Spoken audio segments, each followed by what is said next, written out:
सबसे पहले बात भोपाल की, जहां मुख्य निर्वाचन पदाधिकारी अनुपम राजन की प्रेस कॉन्फ्रेंस देखने को मिली और मतदाता सूची पुनरीक्षण के आंकड़े जारी किए हैं। प्रेस कॉन्फ्रेंस में कहा गया है कि 64,523 मतदान केंद्र हैं। सामान्य मतदाता 5,60,60,925 हैं। वहीं पुरुष मतदाताओं की संख्या बताई गई 2,88,25,607, तो महिला मतदाताओं की संख्या 2,72,33,945 बताई है। साथ ही कहा कि नए जोड़े गए जो मतदाता हैं वो 23 लाख हैं, जो संख्या है वो 23,24,000 है और नॉमिनेशन की पहली तारीख के 10 दिन पहले तक नए नाम जोड़े जा सकते हैं। इसके साथ ही चुनाव की घोषणा के साथ ही नाम नहीं हटाए जा सकेंगे। ये भी एक बात यहां पर प्रेस कॉन्फ्रेंस में अनुपम राजन ने कही है। तो मध्य प्रदेश में जहां चुनाव शुरू होने वाले हैं, उससे पहले जहां निर्वाचन आयोग ने प्रेस कॉन्फ्रेंस की और आंकड़े जारी किए हैं कि आखिर क्या कुछ आंकड़े हैं मध्य प्रदेश के अंदर। मतदाताओं के, पुरुष मतदाताओं के क्या आंकड़े हैं, महिला मतदाताओं के क्या आंकड़े हैं, नए जोड़े गए जो मतदाता हैं उनके भी आंकड़े जारी किए हैं और मतदाता सूची को लेकर जो पुनरीक्षण का कार्य था वही पूरा हो गया है। मध्य प्रदेश में 64,523 मतदान केंद्र हैं। सामान्य मतदाता 5,60,60,925 हैं, तो पुरुष मतदाता 2,88,25,607 बताए गए हैं। वहीं महिला मतदाताओं की संख्या 2,72,33,945 है। वहीं छत्तीसगढ़ में भी मतदाता सूची का अंतिम प्रकाशन हो चुका है। कुल मतदाता यहां 2,03,60,240 हैं, जहां पुरुष मतदाताओं की संख्या 1,01,20,830 है, तो महिला मतदाताओं की संख्या 1,02,39,410। इसके साथ ही थर्ड जेंडर मतदाता छत्तीसगढ़ में 790 हैं और इसके अलावा 7,23,771 मतदाता बताए गए हैं 18 से 19 वर्ष वाले, जो पहली बार वोट डालने जा रहे हैं। वहीं वरिष्ठ मतदाताओं की संख्या 1,86,215 है। शासकीय कर्मचारी जो मतदाता हैं 19,839 हैं और विलोपित किए गए हैं, जो हटाए गए, 2,90,874 हैं। तो अंतिम दौर पर चल रहा है पुनरीक्षण का कार्य और इस समय प्रेस कॉन्फ्रेंस करके जहां कुछ आंकड़े जारी किए गए निर्वाचन आयोग की तरफ से, और अब ये कहा जा सकता है कि पुनरीक्षण का कार्य पूरा होने के बाद कुछ ही समय में, कुछ ही दिन में आचार संहिता मध्य प्रदेश, छत्तीसगढ़ सहित जो राज्यों में चुनाव होने हैं वहां लगा दी जाएगी। तो आचार संहिता से पहले का ये अंतिम दौर चल रहा है, जब मतदाता सूची को लेकर पुनरीक्षण का कार्य जहां निर्वाचन आयोग करता है और अब जाकर प्रेस कॉन्फ्रेंस में आंकड़े साफ किए गए कि आखिर कितने पुरुष मतदाता हैं, कितने महिला मतदाता हैं, कौन इस बार नए मतदाता हैं। तो ये सारे आंकड़े एक तरफ जहां निर्वाचन आयोग ने जारी किए हैं।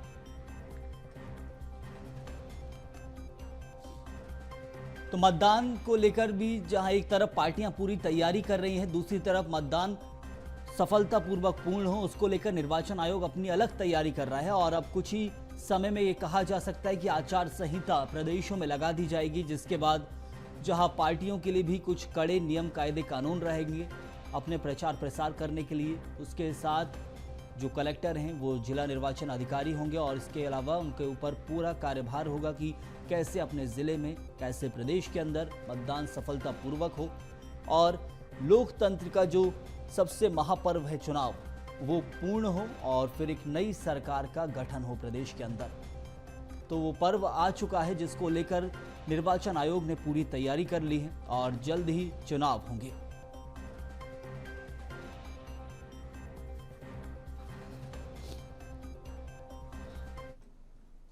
चलिए विस्तार से जानकारी लेंगे मध्य प्रदेश और छत्तीसगढ़ को लेकर ही। हमारे साथ हमारे संवाददाता जुड़े हुए हैं, विवेक राणा भोपाल से और इसके साथ ही शिखर देवांगन छत्तीसगढ़ की राजधानी रायपुर से हमारे साथ हैं। सबसे पहले विवेक, आपका रुख करूंगा।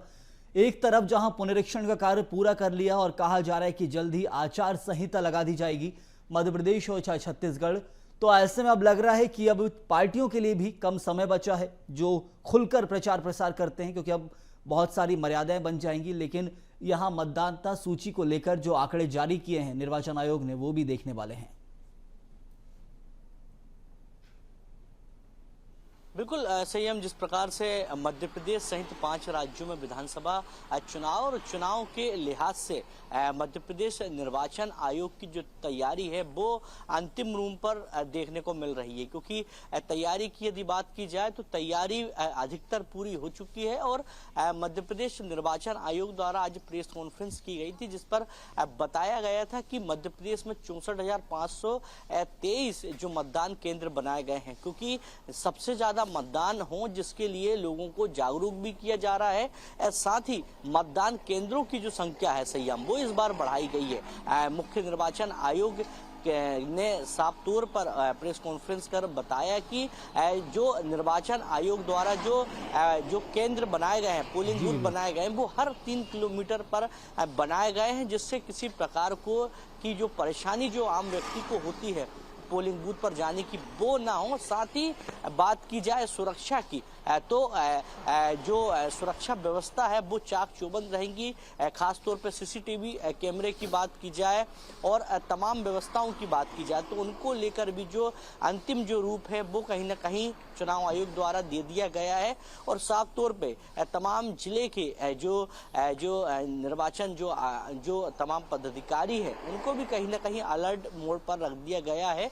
तो इससे साफ हो गया कि मध्य प्रदेश पर आने वाले समय में कभी भी आचार संहिता 5 अक्टूबर के बाद लग सकती है। उसी प्रकार पूरे मध्य प्रदेश की बात करें और खास तौर पर नक्सलाइट इलाकों की यदि बात की जाए, जो संवेदनशील पोलिंग बूथ रहते हैं वहां पर जो सुरक्षा व्यवस्था है वो भी कहीं ना कहीं बढ़ाई गई है। साथ ही जो मतदान सूची की यदि बात की जाए तो जब पूरी आचार संहिता लग जाएगी उसके बाद नामांकन के 10 दिन पहले तक जो लिस्ट है उसको कहीं ना कहीं अपडेट किया जा सकता है, यानी आम व्यक्तियों के नाम 10 दिन पहले तक भी संयम जोड़े जा सकते हैं। जी जरूर विवेक, मेरे साथ शिखर भी जुड़े हुए हैं। शिखर, एक तरफ मध्य प्रदेश में कुछ आंकड़े जारी किए हैं जहां निर्वाचन आयोग ने तो छत्तीसगढ़ में पहले भी प्रेस कॉन्फ्रेंस की थी और कहा था कि इस बार बुजुर्गों के लिए जहां अलग से सहूलियत दी जाएगी, घर जाकर वोट डलवाया जा सकता है, ये भी कहने को बात आई थी।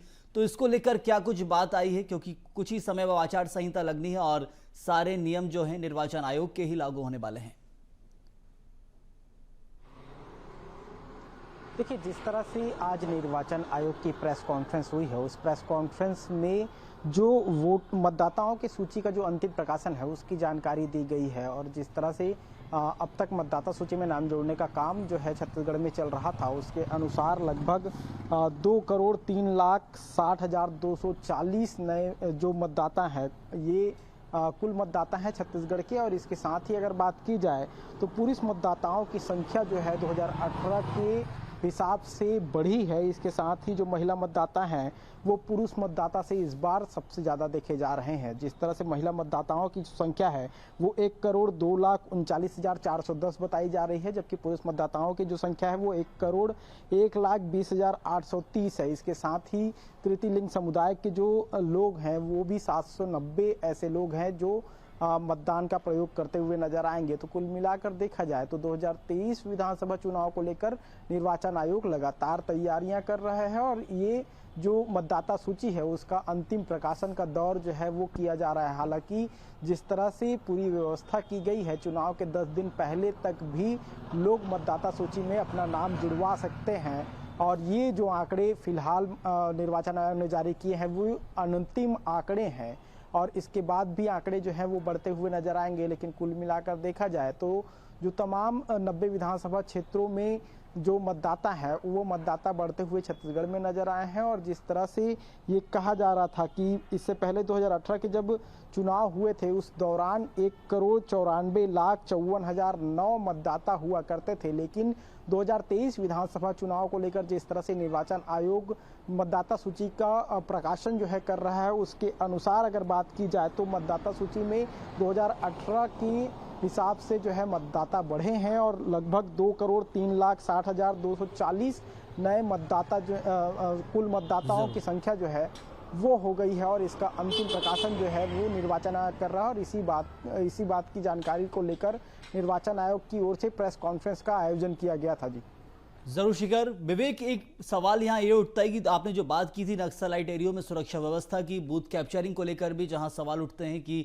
चंबल के क्षेत्र में जहां बूथ कैप्चरिंग की घटनाएं देखने को मिलती थी, तो चुनाव आयोग ने जहां एक तरफ तो कई सारे बूथ बढ़ाए हैं, तो अब लग रहा है कि सुरक्षा व्यवस्था भी चाक चौबंद और देखने को मिलेगी, और उसको लेकर क्या कुछ नए नियम कड़े कानून कुछ लागू किए जाएंगे?